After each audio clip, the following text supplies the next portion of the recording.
আচ্ছা, শুনলাম নাকি শো কল্ড রাশিয়ান বৌদির নামে কেস হয়েছে। হ্যাঁ, তাহলে রাশিয়ান বৌদির এখন ফিলিংসটা কেমন হচ্ছে একটু দেখি কই।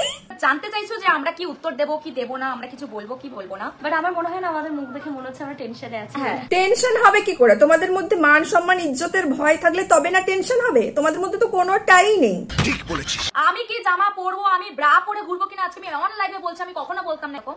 আমি ব্রা পরে ঘুরবো কিনা প্যান্ট পরে ঘুরবো সেটা আমার ব্যক্তিগত ব্যাপার। হ্যাঁ, তুমি যা খুশি পরে ভিডিও বানাতে পারো, তাতে আমাদের কোনো সমস্যা নেই। ইনফ্যাক্ট তুমি না পরেও ভিডিও বানাতে পারো, তাতেও আমাদের কোনো সমস্যা নেই। কিন্তু সেটা ফেসবুকে নয়, কারণ ফেসবুকের মার্ক জুকারবার্গ তোমাকে পার্সোনালি ফেসবুকটা গিফট করে দেয়নি যে তুমি এখানে যা খুশি তাই করবে। তোমাদের জন্য আলাদা একটা সাইট আছে ক্রোমে, ঠিক আছে?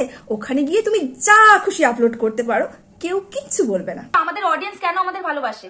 আমরা যে কন্টেন্ট ক্রিয়েট করি তারা আমাদের ভালোবাসে বলে আমরা আমাদের কন্টেন্ট ক্রিয়েট করি। ভালোবাসে না, কমেন্ট বক্স ভরে ভরে শুধু খিস্তি দেয়। ওই যে কিছু কিছু মানুষ আছে না, যাদেরকে আগুন ছাকা দিলে তারা ভাবে আমাদের সন্ধ্যা আরতি হচ্ছে, তুমি হচ্ছে সেই।